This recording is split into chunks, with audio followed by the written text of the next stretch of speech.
Hello everyone. Welcome to our channel. Today, we will explore together a topic that's on the minds of many parents as they approach or enter retirement. Financial support for children after retirement, should you or not? As a financial expert with over 25 years of experience advising families on wealth management, estate planning, and retirement strategies, I've seen firsthand how this decision can shape not just your golden years but also the financial futures of your loved ones. But before we dive in, let's address the elephant in the room, that nagging worry that keeps you up at night.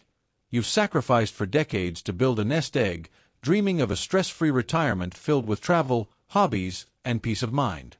Yet, watching your adult children grapple with skyrocketing living costs, student debt, or unexpected life events like job loss or medical bills, you feel torn. What if helping them means jeopardizing your own security? Or worse, what if not helping strains your family bonds forever? This dilemma isn't just about money. It's about legacy, independence, and the delicate balance between love and logic.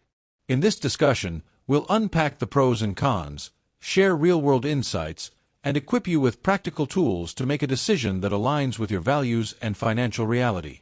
By the end, you'll feel empowered to navigate this challenge with confidence, knowing you've considered all angles to protect both your retirement and your family's well-being. Let's start by understanding why this question arises more frequently today than ever before. In the United States and across Europe, economic landscapes have shifted dramatically over the past few decades. Inflation rates have fluctuated, housing prices have soared. Think about how in cities like New York or London, the average home now costs over $500,000, making it nearly impossible for young adults to get on the property ladder without assistance. Meanwhile, retirement systems are under strain. In the U.S., Social Security benefits cover only about 40% of pre-retirement income for the average worker, and in countries like Germany or France, pension reforms are pushing people to save more independently. As parents, we've raised our children in an era of abundance, but they're entering adulthood amid uncertainties like gig economy jobs, climate-driven economic disruptions, and global pandemics that exposed financial vulnerabilities.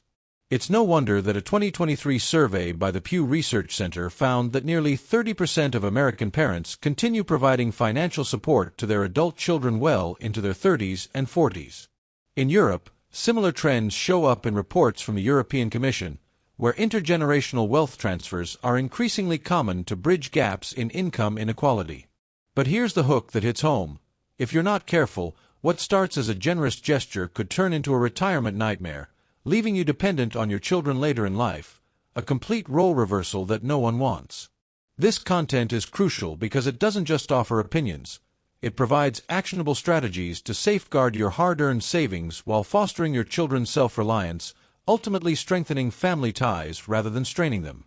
To truly grasp this, we need to examine the emotional and psychological underpinnings of parental support. As humans, we're wired to protect our offspring, an instinct that doesn't fade with age. In my years consulting with clients from bustling Wall Street executives to quiet suburban retirees in the Midwest or the English countryside, I've noticed a common thread: the fear of being seen as selfish if you withhold help, or the guilt of watching your kids struggle when you have the means to ease their burden. Yet, this impulse must be tempered with foresight. Consider the broader societal context. In America, the wealth gap between generations is widening, with millennials and Gen Z facing higher education costs and lower wage growth compared to baby boomers. In Europe, austerity measures post-2008 financial crisis and recent energy crises have amplified these issues. So, when we talk about financial support after retirement, we're not just debating dollars and euros. We're addressing a cultural shift where extended family support is evolving from tradition to necessity. But rushing in without a plan can lead to resentment or regret. That's why our exploration today will balance empathy with evidence-based advice, helping you avoid common pitfalls that I've witnessed time and again. Now, shifting our focus to the advantages of providing financial support, let's acknowledge that there are compelling reasons why many retirees choose this path. First and foremost, it can serve as a safety net during genuine crises, preserving family harmony and preventing deeper financial distress for your children. Imagine your son or daughter facing a medical emergency. In the U.S., where healthcare costs average $12,000 per year per person, or in the UK with NHS waiting lists stretching months, a timely infusion of funds could mean the difference between recovery and ruin. By stepping in, you're not just giving money, you're buying time for them to rebuild, which in turn reduces your own stress as a parent. Moreover, strategic support can act as an investment in their future success. For instance, helping with a down payment on a home, a common practice where, according to a 2024 report from the National Association of Realtors, 23% of first-time buyers receive family assistance, can build equity that benefits the entire family lineage. In Europe, similar patterns emerge. A study by the OECD highlights how parental gifts help young adults in high-cost areas like Paris or Berlin achieve stability sooner, leading to higher productivity and even tax contributions that indirectly support public pensions. Beyond immediate relief, providing support can strengthen intergenerational bonds in profound ways. In my practice, I've seen families where modest ongoing help, like covering education costs for grandchildren, fosters a sense of unity and shared purpose. This isn't about handouts, it's about legacy building. Think of it as planting seeds for a family tree that thrives across generations. Research from Harvard's Grant Study, one of the longest-running studies on human happiness, underscores that strong family relationships are the biggest predictor of long-term well-being. By offering financial aid thoughtfully, you can enhance these connections, turning potential conflicts into opportunities for gratitude and mutual respect. Additionally, in cultures with strong familial ties, common in parts of southern Europe like Italy or Spain, and even in American immigrant communities, this support aligns with values of collectivism over individualism. It can also provide tax advantages. In the U.S., you can gift up to $18,000 per person annually without triggering gift taxes, and in the EU, varying thresholds allow for efficient wealth transfer. When done right, this approach doesn't deplete your resources but reallocates them wisely, ensuring your retirement remains secure while empowering your children to flourish. However, as we transition to the other side of the coin, it's essential to confront the potential downsides of post-retirement financial support, which can be significant and often underestimated. The most glaring risk is the erosion of your own retirement savings, a scenario I've counseled countless clients through. Retirement funds are finite. Once depleted, they're hard to replenish, especially when you're no longer earning a salary. Consider this. A 2022 Fidelity Investment study estimates that a 65-year-old couple in the U.S. needs about $315,000 saved just for healthcare costs in retirement, not including living expenses. In Europe, with longer life expectancies, averaging 81 years in the EU, the pressure is similar, as public pensions cover less amid aging populations. If you start dipping into your 401k, IRA, or pension pot to bail out adult children, you risk outliving your money, a fear that's all too real for many. I've had clients who helped with their kids' weddings or business ventures, only to face lean years later, relying on minimal Social Security or state benefits that barely cover basics like housing and food. Another critical concern is fostering dependency, which can hinder your children's financial maturity. By continually providing support, you might inadvertently discourage them from developing essential skills like budgeting, saving, or problem-solving.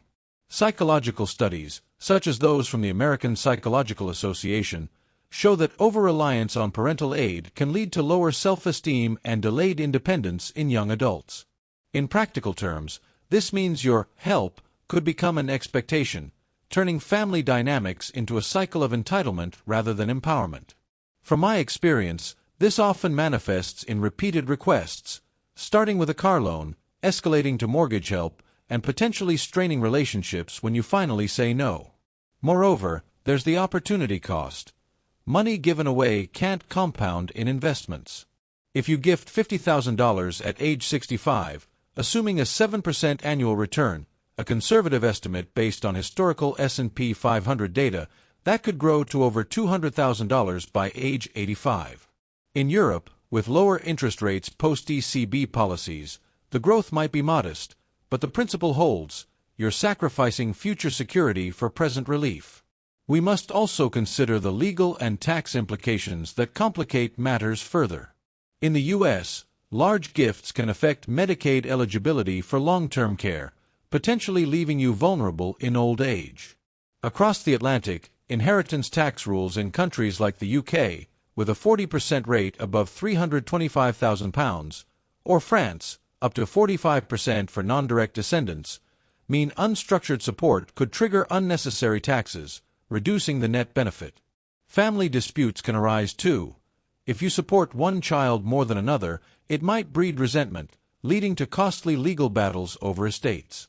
I've mediated such situations where unequal aid fractured siblings' relationships, turning what was meant as love into legacy-damaging conflict. And let's not overlook the emotional toll on you. The constant worry about your children's finances can rob you of the joy retirement promises, leading to stress-related health issues that further drain resources. With these risks in mind, let's pivot to exploring balanced alternatives that allow you to support your children without compromising your retirement. One of the most effective strategies is shifting from monetary gifts to knowledge transfer, emphasizing financial education as a lifelong gift. Instead of writing checks, host family workshops on budgeting, investing, or debt management.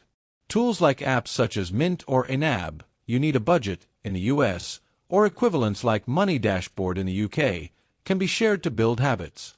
In my consultations, clients who teach their kids about compound interest early, using simple calculators showing how $100 monthly at 5% grows to $200,000 over 40 years, often see their children become self-sufficient faster. This approach aligns with European trends, where financial literacy programs in schools, like those in Finland or the Netherlands, are expanding, but parental involvement fills gaps. Another avenue is non-financial support that provides value without touching your savings. Offer practical help like childcare for working parents, which saves them thousands annually. In the US, average daycare costs $10,000 per child yearly, and in Europe, it's similar despite subsidies. Or, leverage your experience for career advice, networking introductions, or even co-signing loans judiciously, with clear repayment plans. Estate planning tools, such as setting up trusts, can defer support until after your passing, preserving your assets now. For example, a revocable living trust in the US or a similar vehicle in the EU allows control while alive, ensuring funds are used as intended later. Additionally, encourage your children to utilize government resources. Think US programs like the Earned Income Tax Credit or European unemployment benefits to bridge gaps independently. When it comes to deciding whether to provide support, a structured assessment is key to making an informed choice. Begin by evaluating your own financial health. Calculate your retirement runway using tools like Vanguard's Retirement Calculator or similar ones from European banks like Barclays. Factor in life expectancy. With advancements in medicine, many now live into their 90s, and inflation, which erodes purchasing power at 2 to 3% annually. If your portfolio isn't robust enough to withstand withdrawals, aim for the 4% rule. Safely withdraw 4% yearly adjusted for inflation. Prioritize self-preservation. Next, assess your children's needs objectively. Is it a one-time crisis or chronic mismanagement? Require transparency, like sharing their budgets, to ensure aid is targeted. Setting boundaries is crucial for sustainability. Establish clear terms, perhaps through family agreements outlining amounts, purposes, and repayment if applicable. In my experience, treating support as loans rather than gifts, with low-interest terms, promotes accountability. Diversify your approach. Combine small cash infusions with guidance, and monitor progress. Consult professionals. A financial advisor can model scenarios, showing how $10,000 given today impacts your nest egg. In Europe, fiduciary rules ensure unbiased advice, similar to CFP standards in the US. To illustrate these concepts, let's delve into real-world case studies that bring theory to life. Take Sarah, a 68-year-old retiree from California with an $800,000 portfolio. When her 35-year-old son lost his job during the 2020 pandemic, she gifted $20,000 for rent. But without boundaries, requests continued, depleting $100,000 over 3 years. By age 75, Sarah faced cutting back on essentials. Contrast this with Michael, a 70-year-old in London, who helped his daughter with a home deposit via a formal loan agreement. He charged minimal interest, tied to her salary increases, and included financial coaching sessions. Today, she's repaid half, and their relationship is stronger. These examples, drawn from anonymized client stories, highlight that success hinges on planning, not just generosity. Another poignant case is from Germany. Elena, retired at 67, supported her son's startup with €50,000 from her pension. It failed, leaving her short, but she had diversified, only 5% of her assets, so she recovered via investments. In the U.S., a couple in Texas used a 529 plan to fund grandchildren's education, preserving their core retirement while building family wealth. These narratives underscore that while risks exist, mitigated support can yield rewards. As we wrap up our deep dive, remember that the decision to provide financial support after retirement isn't black and white. It's a spectrum influenced by your circumstances, values, and family dynamics. By weighing pros like crisis relief and bond strengthening against cons such as fund depletion and dependency, and exploring alternatives like education and non-monetary aid, you can craft a personalized strategy.